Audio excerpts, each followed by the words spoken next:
그래서 이제 곧 임진왜란 하면은 많은 의병들 얘기들도 하고 사실은 많은 학술회의들도 진행이 되고 있습니다. 그런 부분에서 상대적으로 이제 좀 덜 알려져 있는 부분들도 있는데 그런 것들이 결국에는 이제 문헌 자료라든가 그런 부분들 때문이라고 생각이 되고요. 그래서 이번에는 이제 좀 더 그 인명 전투라든가 그 지형명 그런 부분들을 고려해서 좀 진행을 하려고 합니다. 그래서 이제 원고 내용에는 사실은 일본군이 어떻게 함경도에 들어가고 정무부 장군이 창의까지 하는 과정들도 들어가 있습니다. 근데 좀 가급적이면 짧게 하라고 그래가지고서 임진왜란 초기 조선군의 이제 전략 부분인데요.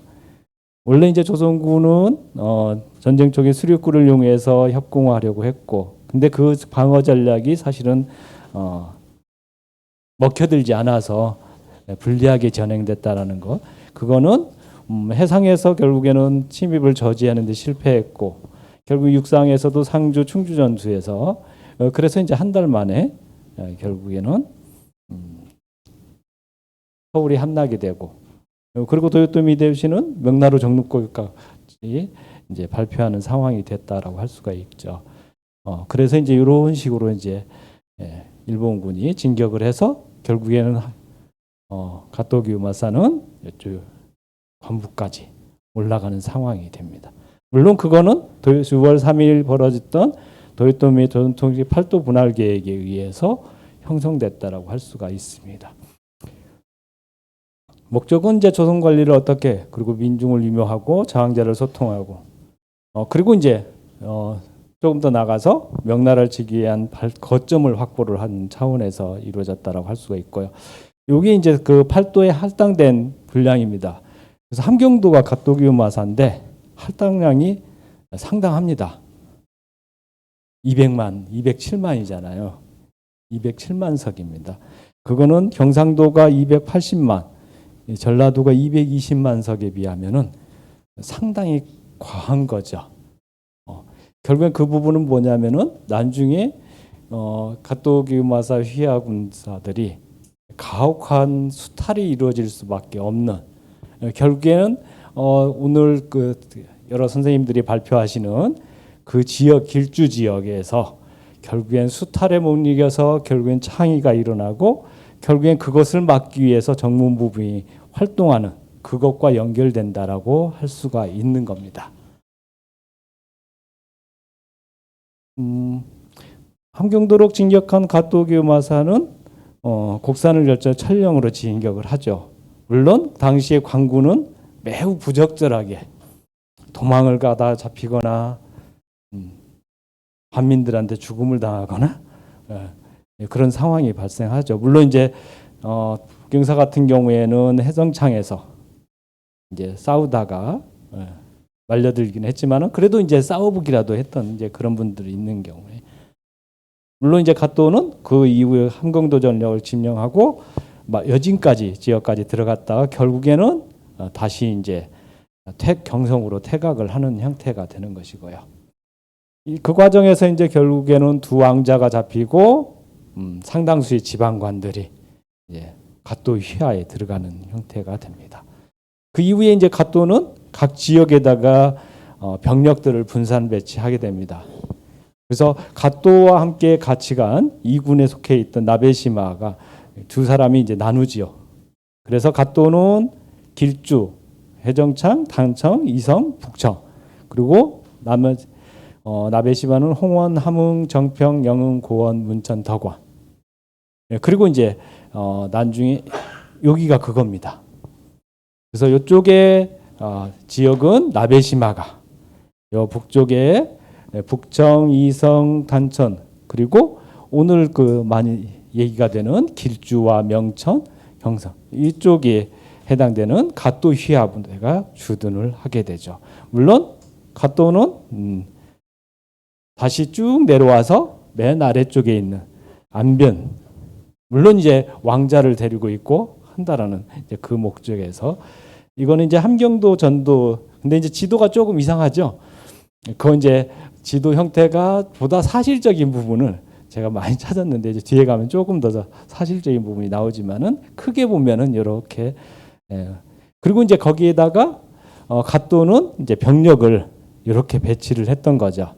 길주성에는 1,500명 정도, 그리고 나머지 각 지역에다가 300에서 500 정도씩을 배치를 합니다. 그리고 이제 나머지 부분들도 해서 그래서 쭉 배치를 하다 보니까 이게 길주에서 안병까지 쭉 내려오면은 거리가 거의 250km 정도가 됩니다.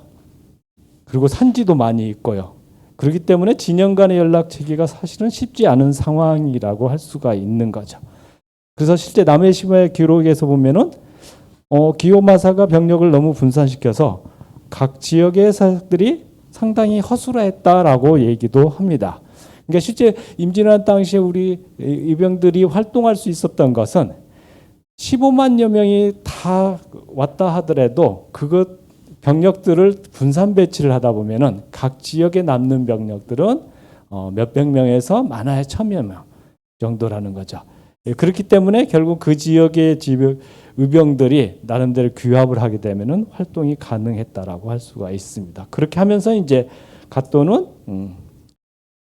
명천 이북 지역은 반민들을 활용을 해서 했고, 그러니까 이제 국경이라든가 그런 세력들이 바로 이제 그런 형태가 됩니다.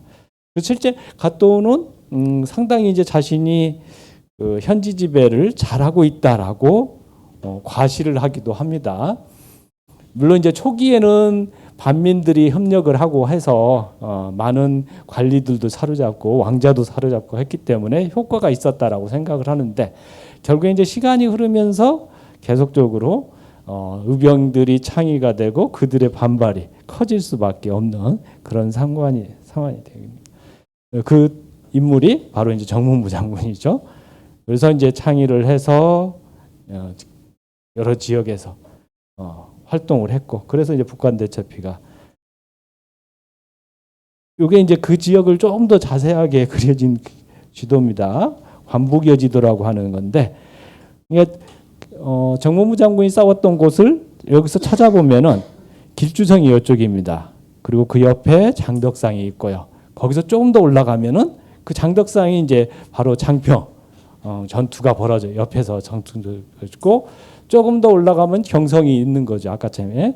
그리고 길중성에서 안쪽으로 조금 남쪽으로 내려오면 백탑이라고 하는, 그래서 탑동이라고도 하고 백탑이라고도 하고, 거기가 이제 백탑교가 전투가 벌어졌던 것으로 보여지고요.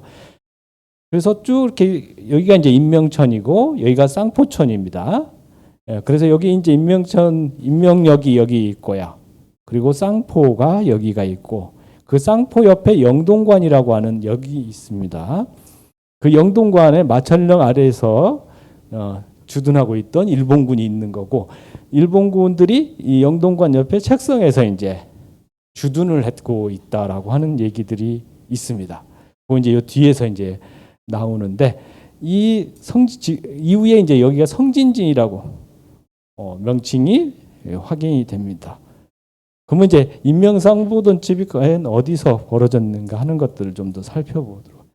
그러니까 뭐 그 이전의 상황은 경성전투, 장평전투가 있었고, 그 이후에 일본군들은 길주성에 들어가게 됩니다. 이게 약간 이제 그 부분과 좀 다른 부분인데요. 이렇게 보시면은 이 지역 길주 지역에서 나머지 많은 부분들이 산악지형이고요. 인몽 쌍포 부분이 약간은 평야 지역이 해당이 되고요. 천을 중심으로 해서 이쪽 지역이, 그렇기 때문에 실제 전투가 많이 벌어졌던 지역은 바로 이 고여 지역이라고 할 수가 있습니다. 그래서 정문부 장군은 길주성 주변의 의병부들을 배치를 해서 포위한 상태로, 그리고 일본군은 거기 안에서 이제 농성을 한 상태가 되죠. 그래서 이제 거기서 버티다가 결국에는 식량이 필요하니까요. 장기화되면서 결국에는 주변 지역을 약탈하고 나오는 병력들이 행성되는데, 그거를 이제 정문부 장군은 막고자 그 과정에서 벌어진 전투들이 이제 오늘 얘기되는 전투들이라고 할 수가 있습니다. 그래서 뭐 정몽우 장군은 종성부사 정영훈과 함께 명천 지역에, 그러니까 길주 너머에, 아까 장덕산 너머에 명천이 일단은 거기에 주둔을 하고 있고요. 좌의장 유경천은 갯말이라고 하는데 요거는 이제 해안가 쪽으로 추정이 됩니다. 그리고 경원부사 우웅태는 양리와 서북보, 서북진이라고 이제 길주 위쪽에 있는데 그쪽에서 보혜 운거를 하고 있다라고 그러고요. 그리고 원충선은 정병 200리 북쪽 삼식리에, 그러니까 이 길조 이렇게 아까 그 평야 지역을 중심으로 창고들이 상당히 많이 있습니다. 창고들이 많이 있다라는 것은 곡식이 있다라는 거고요. 결국 일본군의 약탈 근이 될 수 있는 그런 공간이 될 수 있죠. 실제 해정창이라고 부르고는 나중에 성진진이라고 불러지는 공간은 그 이후에도 사실은 아까 이제 일본군이 일제 시대에도 주둔하고 있었다고 그랬잖아요. 그 이유가 저는 사실은 납득이 되는 것이 그 공간이 항구가 얼지 않는다고 그럽니다. 결국에 얼지 않는다라는 것은 수시로 해상을 통해서 물자 수송이 가능하다라는 정도로 상당히 이제 유익한 항구였던 것이고, 결국엔 그렇기 때문에 영동관의 책성에 주둔을 하면서 그 공간을 확보하고자 했다라고 할 수가 있는 거죠. 그래서 뭐 12월 초에 사실은 정문부 장군은 3,000여 명을 통해서 길주성을 공격을 합니다. 길주성에 대해서 기록, 성의 형태라든가 그런 부분들이 많이 안 나와 있습니다. 근데 중앙박물관의 북새선운도라고 하는 길주 거기 안에 이제 이건 과거 시험 보는 장면입니다. 묵과 시험을 함경도 길주에서 묵과 시험을 보는 장면이거든요. 거기에 이제 성곽의 형태가, 그래서 성곽이 1180보 정도 된다라고 얘기를 하고요. 그 높이가 한 1.9장, 그러니까 한 6m, 5점 몇 미터 정도 되겠죠. 그 정도의, 그래서 이쪽에 이제 여기에 보이는 그것이 장덕상 쪽이고요. 그래서 이렇게 형성돼서 사계 문이 형성돼 있고 타가 또 600여 개가 타가 성첩이 형성되어 있다라고 얘기를 하고 있습니다. 그래서 이제 요것을 좀 보여드리는 거. 물론 여기 안에는 이제 관할 시설인데 조금 이제 과시를 묵과 시험을 가장하기 위해서 좀 더 크게 그려지긴 했어도 외형적인 부분은 조금 이제 길주성의 형태를, 아무튼 여기에서 농성을 하다 보니까 상당히 이제 피하 간의 사상자도 발생을 해서 전력을 바꿔서 주요 거점에 아까 그 배치한 것을 좀 더 확대를 해서 거점에 복병을 설치하고 완전히 빠져나갈 수 없게끔 한 걸로 보여집니다.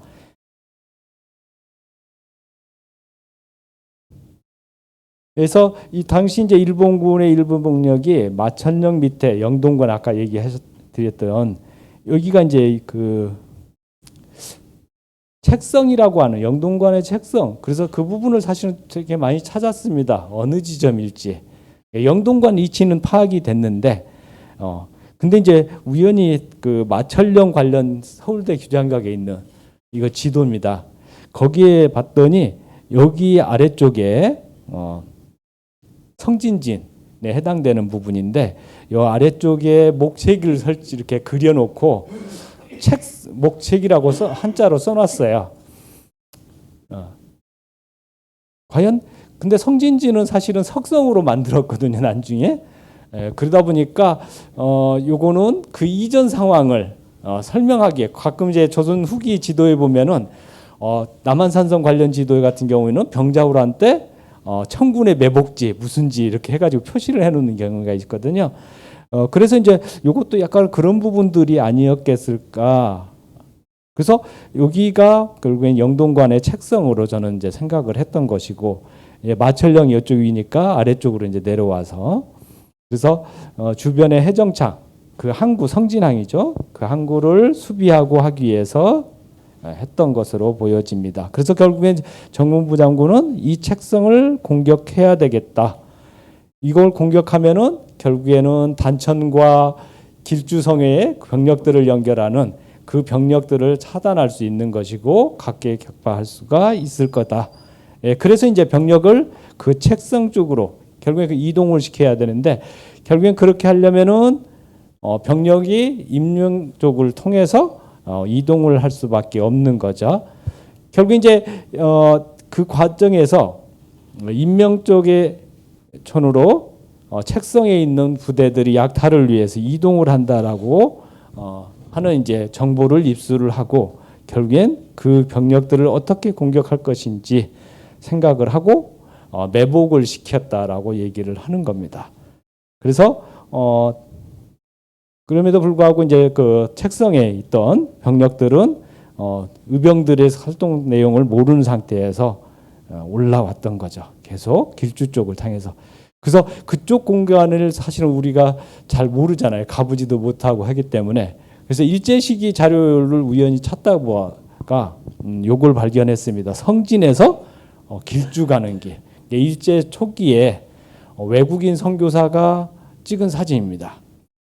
그래서 요거는 이제 뭐 인명천이든 쌍푸천이든 천변이 여기 있고요. 그 천변의 그를 통해서 건너가고 있는 모습을 찍은 사진이고요. 그거 여기는 산 쪽을 통해서 걸어가고 있는. 그러니까 사진 타이틀을 그분이 성주에서 길주 가는 길 그렇게 표현을 했기 때문에 적어도 아까 말씀드렸던 지금 오늘 싸움의 공간 그 공간에 어디에 해당된다라고 생각이 됩니다. 요거는 이제 많은 산맥들이 있잖아요. 고개들이 있는데 그 고개의 한 곳으로 그래서 마천령이 된 인명 쪽의 그쪽인 듯 둘 중에 하나라고 저는 보여집니다. 그러면 이제 실제 크게 인명 쌍포 전투는 저는 세 단계로 그래서 첫 번째는 복병장 김국신을 배치를 해서 그 복병 부대가 첫 선봉 부대를 맞아 싸우는 거고요.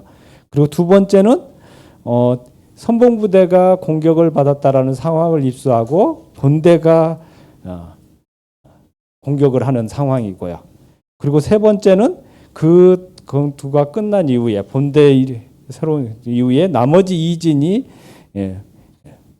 흩어지자 결국에는 정문부가 총공격을 통해서 반격을 하는 이제 그런 장면입니다. 그래서 결국에는 참수가 100여 급을 하고 결국에 이제 귀를 떼어서 봉함해서 장기와 같이 올렸다라고 하는 기록이 남아 있는 게 사실은 인명 쌍포 전투인데 그거를 조금 더 이렇게 지도로 이게 구체적으로는 여기에 좀 잘 보여서요. 여기가 길주성입니다. 그리고 여기에 그 길주성을 외곽에서 하는 산성이 하나가 있고요. 이쪽이 작덕상이고 이 부분이 백탑입니다. 여기가 이제 인명역이 있는 그래서 여기에 얕은 고개가 형성이 되어 있고요. 그리고 이제 여기 쌍포천 옆에 쌍포가 있고 영동관이 있고 여기가 지금 이제 김책시 북한대첩비가 여기 있습니다. 책성이 있던 거고 마천령. 그래서 실제 길주성에서 길을 쭉 이렇게 단천으로 가기 위해서는 이 길을 통과를 해야 됩니다. 이렇게 해서 그렇기 때문에 일본군은 여기를 중심적으로 확보를 해놓은 것이고 길주성을 확보해놓고 이 공간에서 수탈을 했다라고 생각이 됩니다. 그래서 정문부 부위원장은 복병을 저는 여기다 설치를 했다라고 봅니다. 적어도 고개에 복병을 설치를 했다는 것이고 그래서 여기 있는 병력들이 이쪽으로 이동을 하는 선봉부대를 이 복병에서 협격을 해서 결국 이제 일본군이 선봉부대가 버티지 못하고 결국은 퇴각을 하자 이 뒤에 이제 따라오는 본대와 이쪽에서 전투가 벌어졌다라고 생각이 됩니다. 그게 이제 두 번째 단계에서 전투가 벌어지고 그리고 그 전투가 어느 정도의 정문부 병장의 승리로 결국에 일본군은 이제 뒤로 퇴각을 할 수밖에 없죠. 그 퇴각하는 과정을 추격을 해서 결국에는 공격을 한 거. 물론 이제 제 글에는 그 실제 싸우신 분들의 이름이랑 자세하게 나와 있는데 그런 형태. 결국에는 이제 첫 번째 거에서 는 인명 전투가 첫 번째, 두 번째 단계에서 이루어지고 마지막으로 벌어진 게 쌍포 전투라고 저는 보여집니다. 결국에 이들은 대각에서 결국에는 다시 물러나갈 수밖에 없는 이제 그게 그래서 이제 저는 이제 뒤에 이제 인명대첩과라고 하는 부분들이 있거든요. 홍양호가 지은 겁니다. 홍양호는 원래 조선 후기에 이조 판서도 지내고 홍문관, 예문관 대제학도 영입한 문신이죠. 그래서 북경을 다녀오기 2차례나 다녀왔고요. 천국 석학들과 교류도 많이 해서 문명도 날렸습니다. 고증학이라든가 그런 부분에 상당히 기여하고 저술도 많이 남겼습니다. 근데 정문부 우병장의 활동과 관련해서 그분이 2가지를 남겼습니다. 하나는 인명대첩가라고 하는 장문의 시를 남겼고요. 또 하나는 해동명장전이라고 하는 책을 남겼습니다. 그러니까 역대 명신이라든가 명장에 대한 기록들이 조선 시대에 뭐 몇 권 있긴 합니다. 근데 정문부 우병장이 처음 등장하는 그것도 명장에 안열해서 언급한 것은 해동명장전이 처음입니다. 그러니까 물론 이제 그 이전에는 사실은 억울하게 무고도 당하고 했기 때문에 사실은 안 됐던 거죠. 근데 그 이전에 해동명식록이라고 하는 것도 있습니다. 근데 거기에는 정문부 장군이 안 나와요. 근데 홍양호는 해동명장전에서 당당하게 정문부 장군을 명장에 반열해서 그리고 자신의 책에 그 삭방풍요라고 하는 책에 그래서 바로 인명대첩가라는 제목으로 장문의 시를 씁니다. 거기에 보면은 정무부 장군의 공적을 어떻게 보면 민족적, 애국적 그런 가치 체계에서 아주 담백하게 묘사하고 있습니다. 또 그 비분강개하는 모습도 보이고 있고요. 왜냐하면은 큰 공을 세웠음에도 불구하고 농공에서 제어되고 결국에는 돌아가시기까지 결국에 이제 그런 부분들에 대한 감정이 그대로 나타납니다. 그래서 제가 제 글에다가 좀 길지만은 장문으로 넣어드린 것이 읽어보시면은 잘 느끼실 수 있을 거라는 생각이 듭니다. 그러니까 먼저 그 앞쪽의 부분에 보면은 서론에 내가 왜 이런 부분들이 뭐다라고 하는 것을 전체적으로 설명을 하고 있습니다. 그러니까 인명력은 성진과 길주 사이에 있다. 형사정문부는 임진왜란 때 여기서 왜구를 대파했으며 승전비가 있다. 라고 딱 명시를 하죠. 전공은 고향사랑 이봉수 등과 함께 함경도 경성의 무량에서 의병을 가야겠다. 그래서 이렇게 쭉 하시고 그래서 이제 인조 때 돌아가신 얘기도 했죠. 그래서 이후에 이제 노봉이 임금께 아래에서 월통화를 풀어주고 서륙하고 편정하고 징직했다. 그래서 고향 사람들이 무기에 사당을 세웠고 창렬이라고 현에게 하사했다까지 전체적인 건 쫙 요약해서 설명을 붙인 다음에 그 다음에 이제 시로 정무부 장군의 활약상을 그대로. 그러니까 평사 정무부는 기남자다. 기남자라고 쓰는 게 매우 보통적이지 않은 아주 특별한 뭔가 탁월한 그런 의미로 많이 쓰이잖아요. 그래서 그대가 아니었으면 모두 북쪽 사람들이 이는 거머졌어요. 결국에 이제 어떠했을까 하는 것을 이제 미리 얘기를 하는 거고요. 그래서 이때 큰 고래가 해서 쭉쭉쭉 그렇게 그래서 삼경은 불타고 팔도는 무너져서 임금은 아득하고 아늑한 강록강에 일어났네. 갓도는 가냥악락을 두려워 만명의 부대로 멋대로 저희 가르치니 그래서 독한 단어는 우레와 같으니 마을 사람 골수 같네. 장군의 기는 천령 위를 꺾여 삼군은 밀물전은 가나에 가서지 못했다 하네. 임진왜란이 발발한 이후의 상황들을 얘기를 하고 있는 걸로. 그래서 왜구의 말과 왜구의시 북방의 황야에 가득 차니 왕이 일어난 참흥에 처참했네. 마천령은 매우 험하지만 팔을 흔들며 지나 구진의 모든 군이 왜구의 잎을 무르컷 길주의 그 함경도 북도의 상황들을 얘기를 하고요. 사나운 모습과 배반한 아전들이 상을 거꾸로 지고 곳곳다 성을 뒤집고 사또를 가두고 이제 관리들을 붙잡아서 바치고 했던 거. 왕자도 대신 또한 파악다시 나라가 어찌했기에 너희들은 저버리고 차마 이것을 하겠는가. 기자가 봉해진 천리가 외국 나라가 됐으니 관복에 일찍이 한 명의 의로운 군사가 없는가. 사실은 임진왜란 발발리부터 관복주의 무너지는 상황들을 아주 적나라하게 시적인 표현으로 표현하고 있다는 것을 알고 있습니다. 이때 연막에서 홀몸으로 뛰어나와 정무부 장군을 얘기를 하는 겁니다. 산으로 가서 풀에 숨었으니 형용은 하였네. 갈림길에서 방황하며 누구와 함께 귀하려는가. 그리고 이제 최배천, 강문우 이런 분들과 털찌고 일어났다는 얘기를 썼고요. 그래서 차마찢어 길을 만들고 호미로 병인을 삼았으며 백면서생의 장군은 한자의 채찍을 잡고 북을 올리며 천천히 경성에 들어가니 경성 얘기를 하는 겁니다. 남녀는 환영하고 오직 자신을 재우기를 면하네.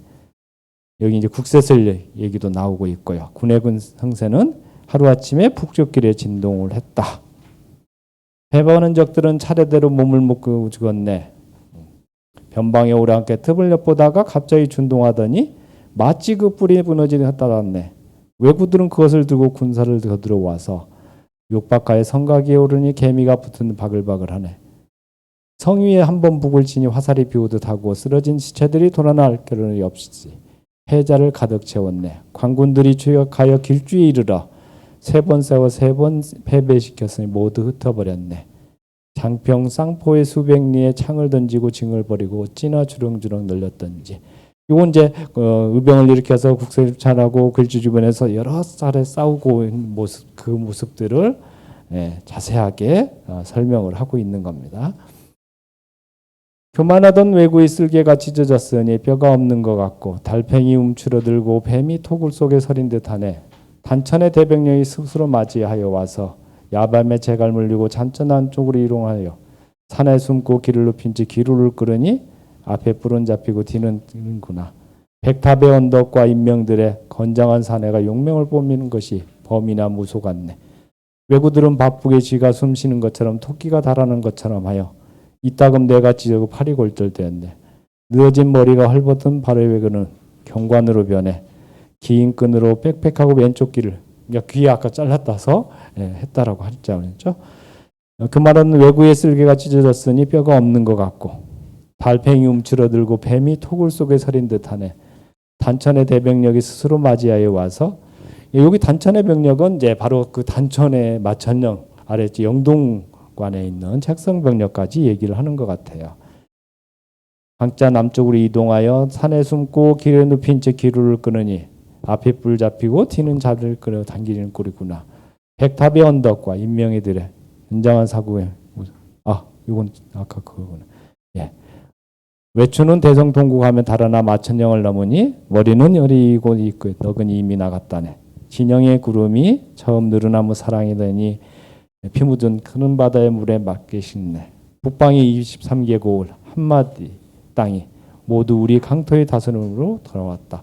결국 이제 여러 잔투를 통해서 결국 회복했다라고 하는 부분들을 아주 상세하게 설명을 하고 있습니다.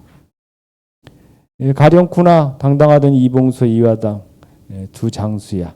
공이 이루어졌지만 몸은 말을 바쁘대에서 운명했구나. 밀라비빈 실서가 날라가 멀리 날려져 행조세 알려지자 지존의 행동거지 육모는 슬프고도 기쁘셨다네. 임금은 친서로 총애하고 가엾은 관직을 올려주고 면 변방에까지 하사하고 옷에 신임이 졌지만 변방 함경과 윤탁연에 이제 얘기를 하는 겁니다. 그래서 임금의 피난 보기를 월나라 사람보다 했네. 어째서 자기 공이 없음을 부끄러워하고 남의 공이 있음을 미워하여 흠집으로 죄를 떨어뜨려 도리어 미담을 가린 것인가. 결국 이제 승승장구에도 함경강사가 미술 가름을 상황들을 구체적으로 설명을 하고 있는 겁니다. 그래서 이제 이거 이제 회복되는 과정. 그래서 공의가 100년 만에 펼쳐져 조문을 들이니 지방 사람들 사당에 빛나는구나. 무계여라는 게 산천은 울창하고 외포루에 들러있네. 옛적에 김종서와 윤관 장군은 강토를 개청하였으니 나라 위세와 군사 위력은 두 장군에 의지했다. 그러니까 요거는 의도적으로 북방 영토라든가 영토 개처 그런 부분들을 했던 김종서라든가 윤관 장군을 정문부 장군을 비교를 하는 것으로 보여집니다. 그래서 정문부는 나라가 어려운 상황을 만나 빈주범을 펼치며 우뚝하게 미친 물결을 숫돌로 막아냈네. 그렇지 않았다면 두만강 이내는 우리 국토가 아니었을 뿐만 아니라 중국에 덤벼드는 것도 이 땅에서부터 시작되었으리라.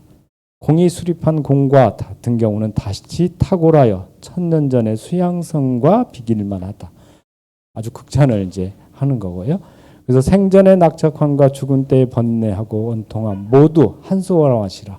높이 높은 멍성이 백두산과 아울러 높이 솟아있으니 내가 싸움터를 지나다 경계함이 일어나기에 칼을 튕기며 길게 노래하니 변치가 되었네.